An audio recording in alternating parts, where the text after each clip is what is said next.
Welcome to this special documentary on Kashmir, a land of breathtaking beauty, rich culture, and deep historical complexity. Nestled in the northernmost part of the Indian subcontinent, Kashmir has long been a place of poetic landscapes and political storms.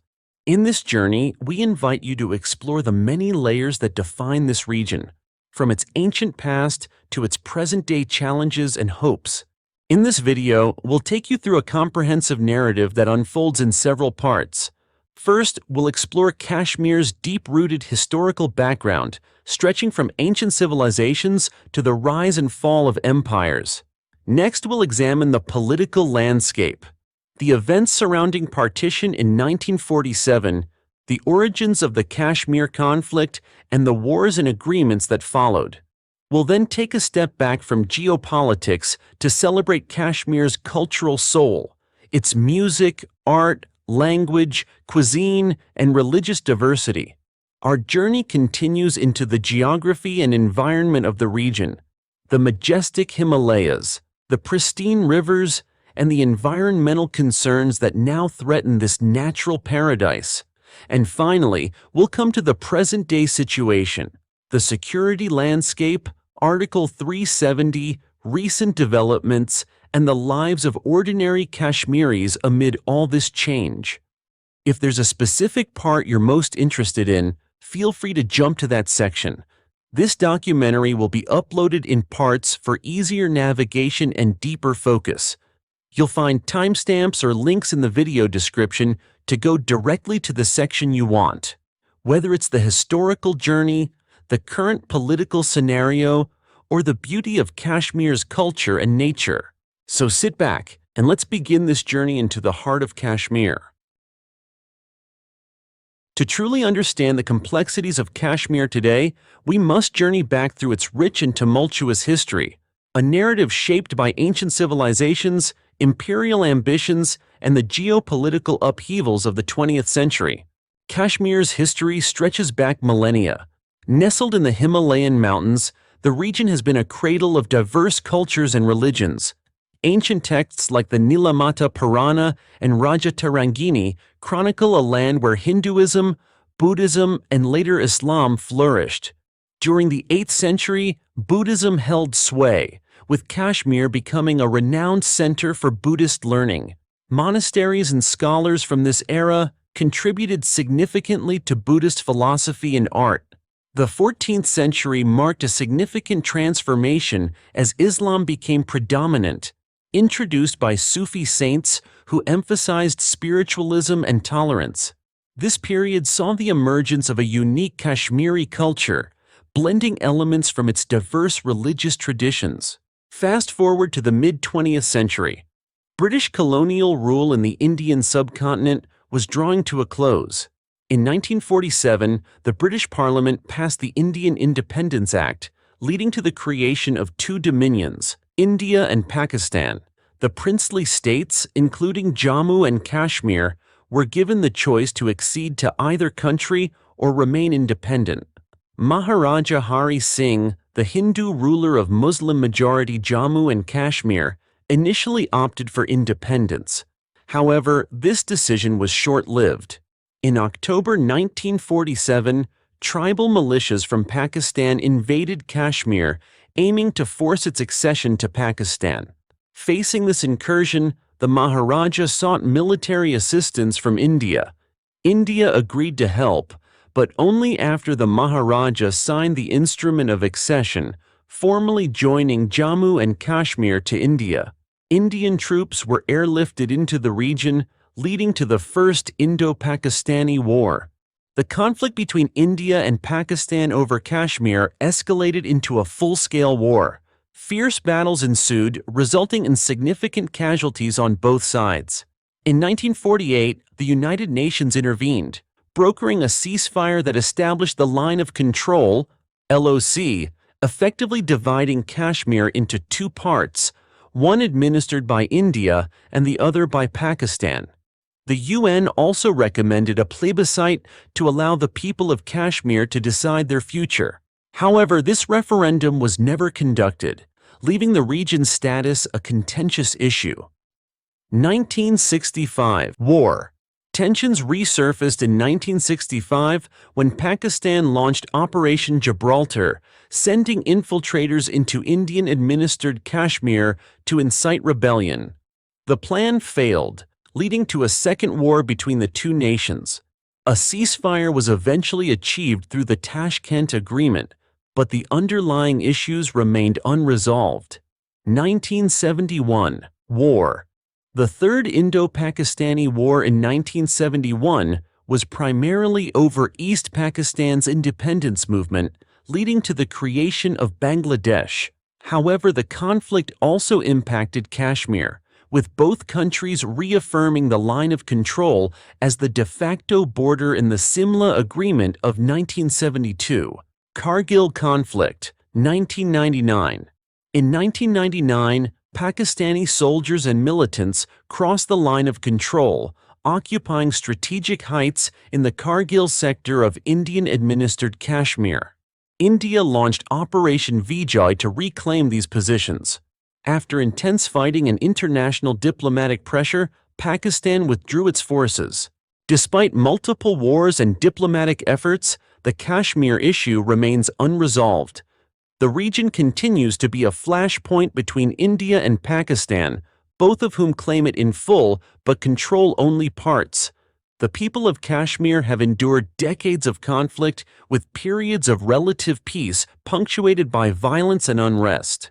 The historical complexities and geopolitical interests have made finding a lasting solution challenging. Having explored the historical backdrop of Kashmir, we now turn our attention to the current political landscape. In the next segment, we'll delve into the constitutional changes, governance structures, and political movements that continue to shape the region today.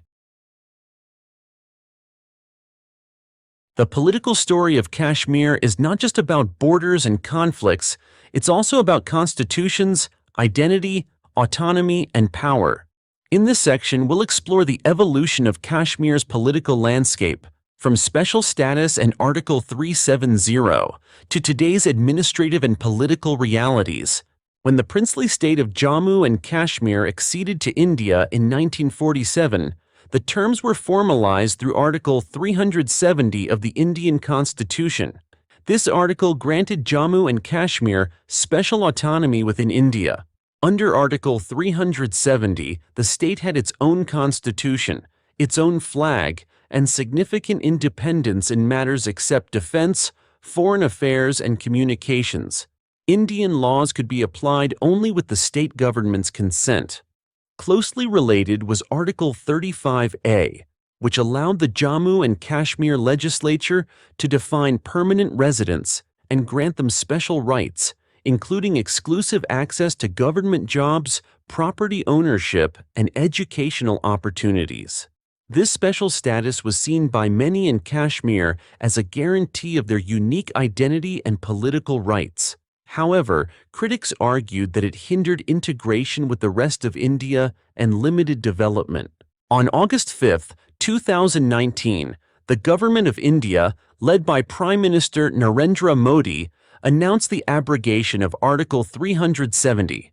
The Indian Parliament passed legislation revoking the region's special status, and Jammu and Kashmir was reorganized into two union territories, Jammu and Kashmir and Ladakh. This decision was historic and controversial. Supporters argued it would lead to greater integration, economic development, and equal rights for all residents. Critics, however, saw it as unconstitutional and a breach of trust with the people of Kashmir. In anticipation of unrest, the region was placed under heavy lockdown. Communication networks were suspended, political leaders were detained, and a strong security presence was maintained for months. With its reorganization, Jammu and Kashmir no longer has the status of a state. It is now a union territory with a legislative assembly, while Ladakh is a separate union territory without a legislature. The region is currently governed by a lieutenant governor, appointed by the central government. Local elections for the district development councils were held in 2020, marking a step toward restoring democratic processes. However, there remains no elected legislative assembly in place as of now, and calls for statehood have grown among political leaders and civil society groups. Kashmir has a long history of political movements, some seeking autonomy within India, others advocating independence or accession to Pakistan. Among the prominent political parties are National Conference, NC, founded by Sheikh Abdullah. This party has historically supported autonomy within the Indian Union. People's Democratic Party, PDP, known for its soft separatist stance, it has participated in state governance while calling for reconciliation and dialogue. Bharatiya Janata Party, BJP, the ruling party in India, which played a key role in the abrogation of Article 370 and promotes full integration of the region. There have also been separatist groups under the umbrella of the Hurriyat Conference, which have demanded independence or union with Pakistan. Over the years, many of their leaders have been detained, and the group's political relevance has diminished in recent times. Even after the changes of 2019, Kashmir remains politically sensitive. Many mainstream leaders have demanded the restoration of Article 370 in statehood. There is also an ongoing debate about the demographic impact of new land and residency laws introduced after the reorganization. At the same time, efforts are being made to revive the political process with promises of future elections and administrative reforms. The politics of Kashmir cannot be separated from the lives of its people, and that's where culture plays a defining role. In the next segment, we'll move beyond conflict and politics and explore Kashmir's vibrant cultural identity, from its languages and music to its food and festivals. Beyond the headlines and history, there is a Kashmir that lives in its art, its songs, its language, and its people's way of life. A land where cultures have intertwined for centuries, creating a unique identity that survives even in times of conflict. In this section, we'll explore the richness of Kashmiri culture, its language, music, art, cuisine, festivals, and the deep spiritual influence of Sufism and other religious practices. The region of Jammu and Kashmir is linguistically diverse. The primary language spoken in the Kashmir Valley is Kashmiri, or Koshur, which has ancient roots in Sanskrit and Persian. It is an Indo-Aryan language, rich in poetry and folklore. In the Jammu region, languages like Dogri, Punjabi, and Gojri are widely spoken. In Ladakh, people speak Ladakhi, a Tibetic language. Urdu serves as the official language and is used in administration, education, and media across the Union Territory. Kashmiri music is deeply emotional and poetic. Traditional forms like chakri, roof, and Sufiyana kalam are performed with classical instruments such as the santoor, rabab, and nut. Chakri is a traditional folk song form, often accompanied by instruments and sung in group settings. Sufiyana kalam is the classical music of Kashmir, rooted in Persian traditions and used in Sufi spiritual gatherings. Roof is a dance performed mostly by women during festive occasions, characterized by graceful movements and rhythmic clapping. Kashmiri art is visible in its papier-mâché craft, wood carving, and the globally renowned pashmina shawls. Local artisans create intricate patterns and designs passed down through generations. Kashmiri cuisine is a highlight of its culture. Rich, aromatic, and deeply influenced by Persian and Central Asian styles. The crown jewel of Kashmiri cuisine is the wazwan, a multi-course feast traditionally served during weddings and festivals. It includes dishes like Rogan Josh, a slow-cooked lamb curry with red chili and spices, gushtaba, minced mutton balls in a yogurt-based gravy, yakni, dum aloo, tabak maz, and korma are other famous dishes. Vegetarian dishes are also celebrated, especially in the Kashmiri Pandit community.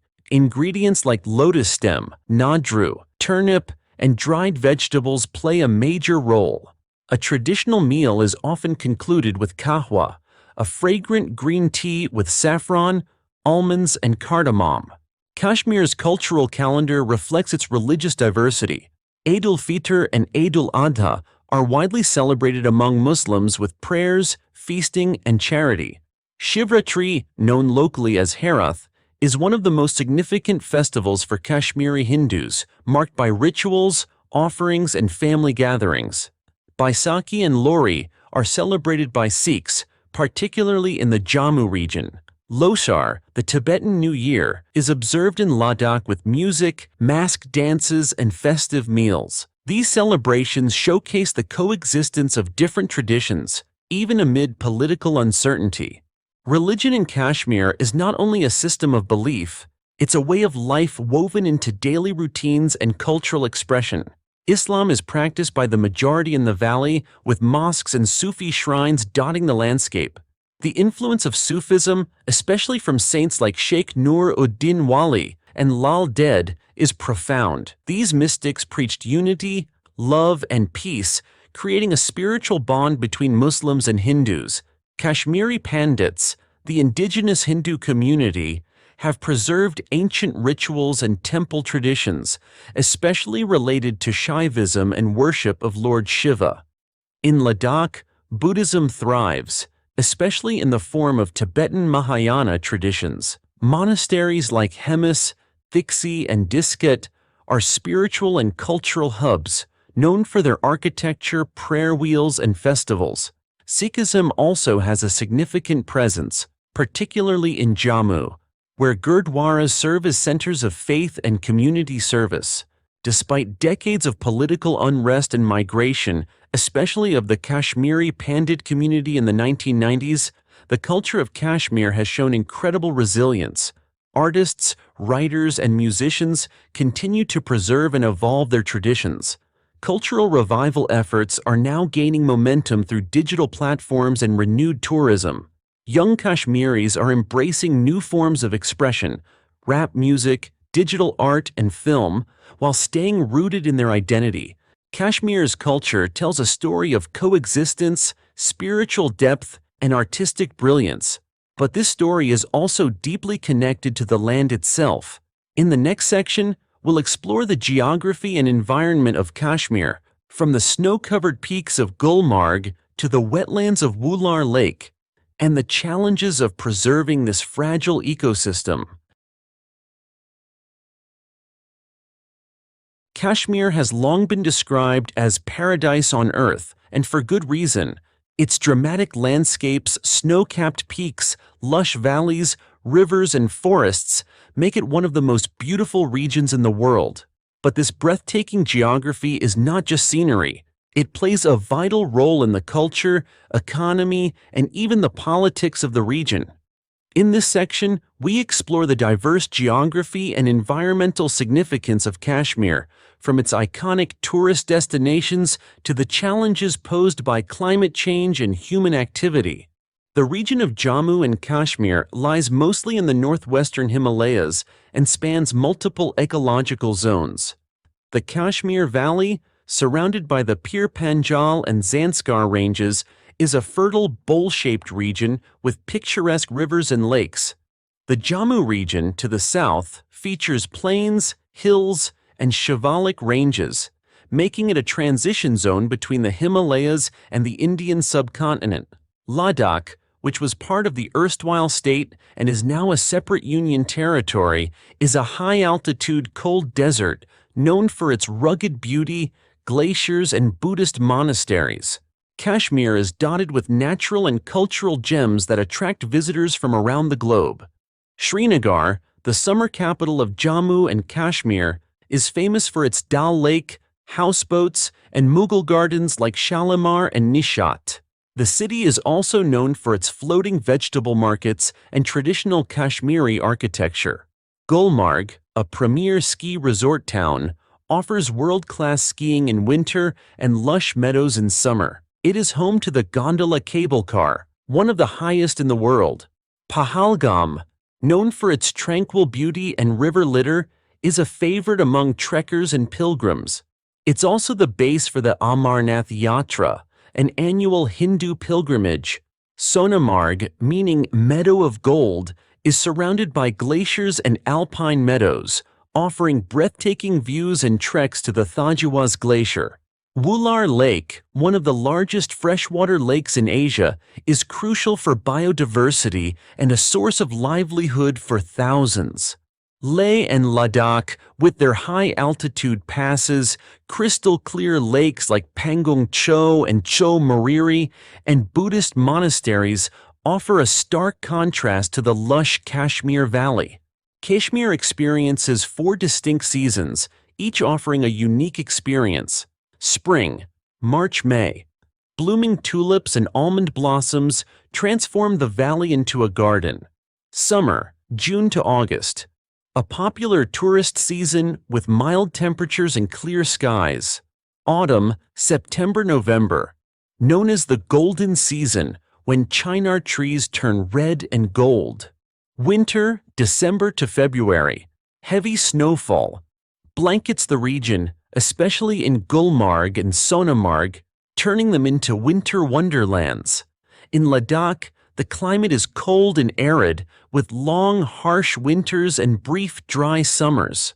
Kashmir is home to a rich variety of flora and fauna. Forests of deodar, pine, oak, and chinar cover large portions of the region. Wildlife includes species like the Himalayan brown bear, snow leopard, Hangal deer, Kashmir stag, and markhor, many of which are endangered. Wetlands like Hokersar, Wular, and Manas Bal are critical for migratory birds, including the bar-headed goose, Brahmani duck, and black-necked crane. Conservation areas such as Dachigam National Park, Hemis National Park, and Overa Aru Wildlife Sanctuary serve as vital refuges for endangered species. Despite its beauty, Kashmir's environment is under severe stress. Deforestation due to illegal logging and urban expansion is degrading ecosystems.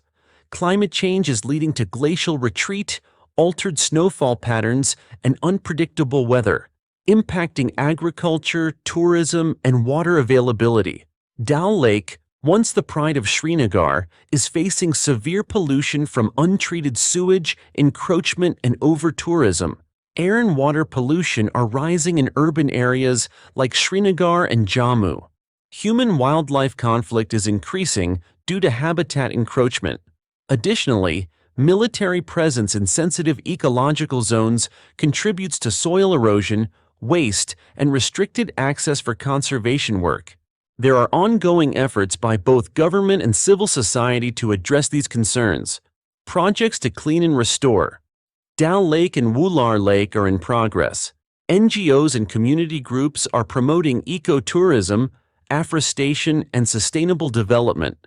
In Ladakh, local movements like the Ice Stupa project by Sonam Wangchuk are innovative responses to water scarcity and climate change. Wildlife protection programs are trying to safeguard endangered species like the Hangal and snow leopard. While progress is slow, awareness and activism around environmental issues in Kashmir are growing. From its snow-capped peaks to its endangered wetlands, Kashmir's geography is both a gift and a responsibility. But the region's story is not only written in mountains and rivers, it's written in the lives of its people. In the next and final section, we'll look at the current situation in Kashmir, examining security issues, human rights, civilian life, development, and how the region is portrayed in media and the global narrative. Kashmir today stands at a crossroads, still shaped by decades of political strife, yet increasingly influenced by modern development, youth aspirations, and a growing global interest in its future. In this final section, we examine the current situation in Kashmir, focusing on 3 major dimensions: security and militarization, human rights and civilian impact, and development, tourism, and media portrayal. Kashmir remains one of the most heavily militarized regions in the world. Since the eruption of insurgency in the late 1980s, the Indian government has deployed hundreds of thousands of security personnel in the Kashmir Valley. Their presence spans border areas, towns, and rural regions, maintaining tight control over security and surveillance.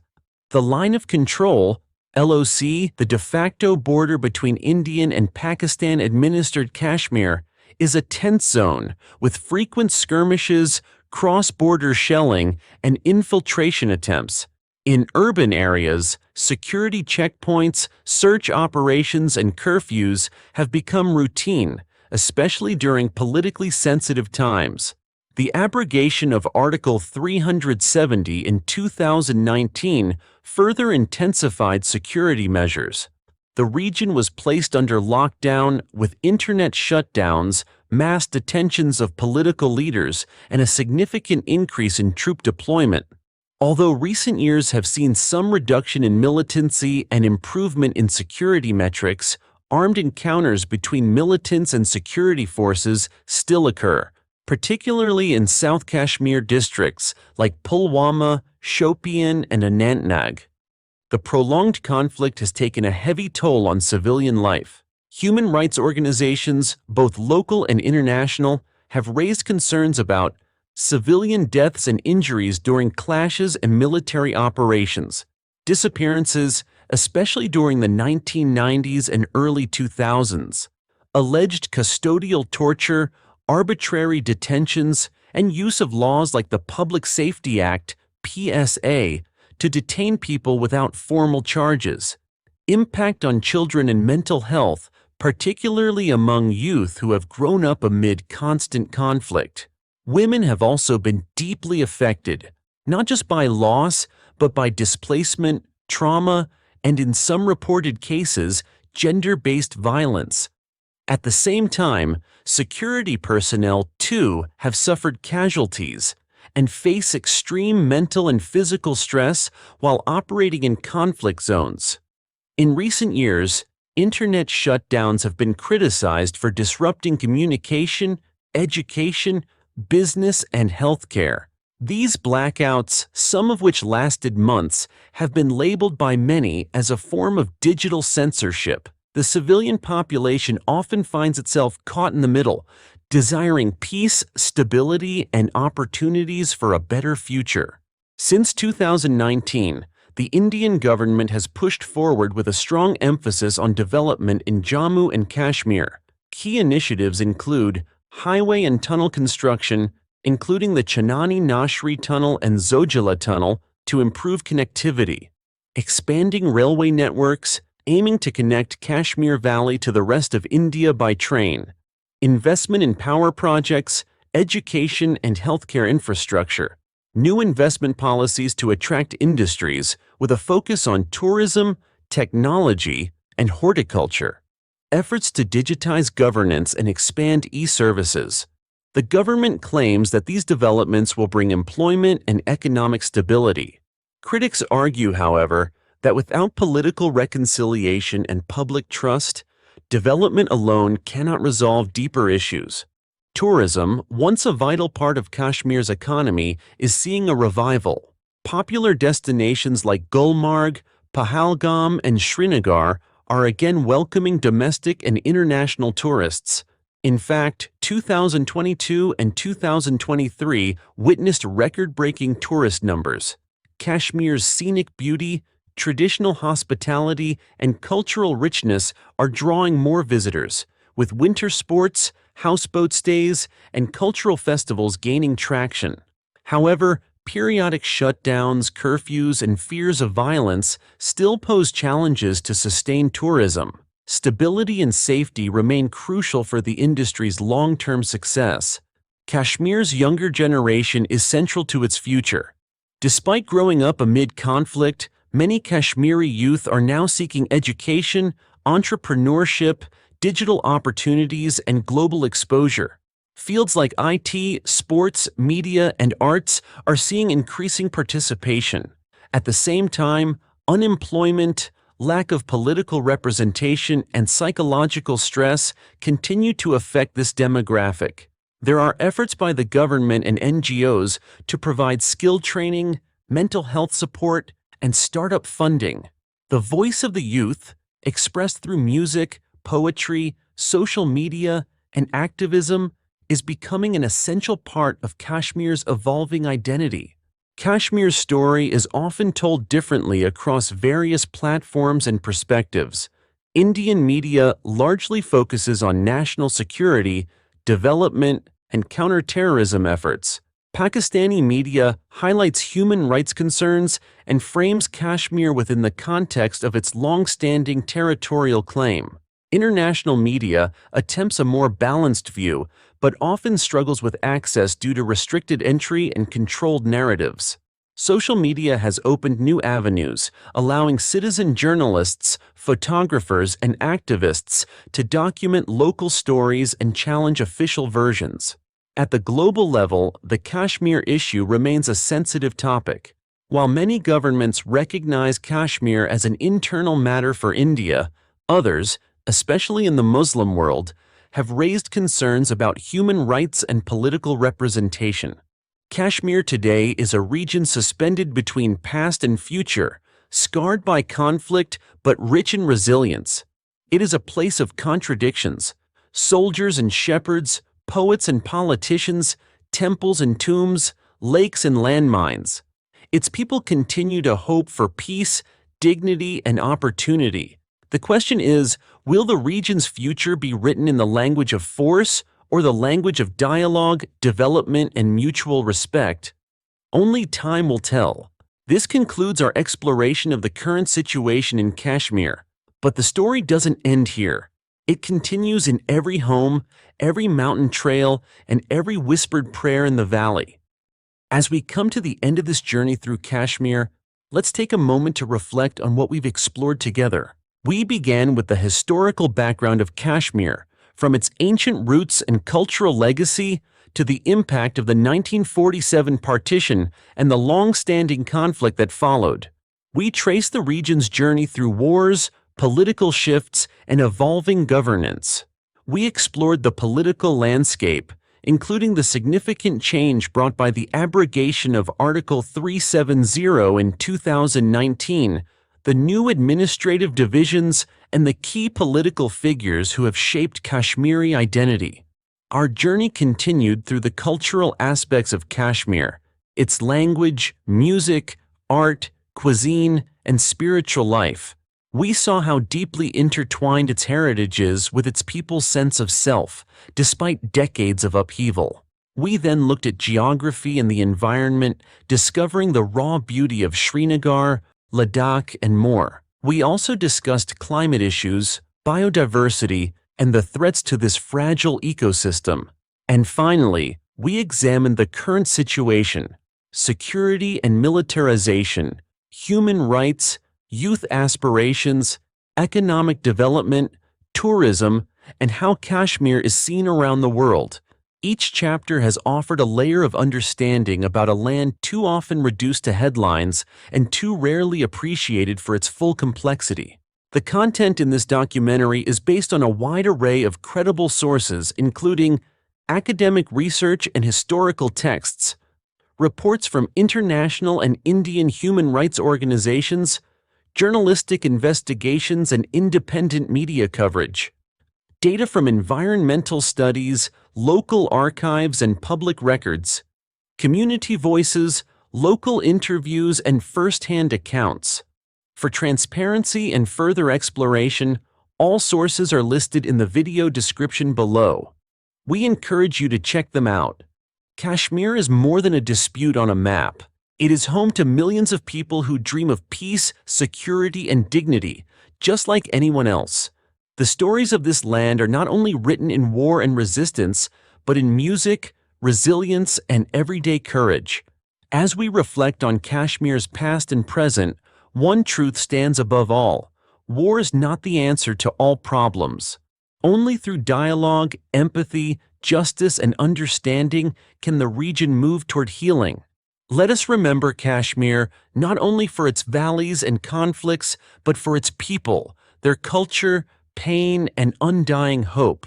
If you found this documentary insightful or meaningful, please like the video to support our work. Share it with others to help spread awareness, and comment below with your thoughts, questions, or personal reflections. We'd love to hear from you. Thank you for joining us on this journey. Until next time, stay informed, stay compassionate, and keep seeking truth.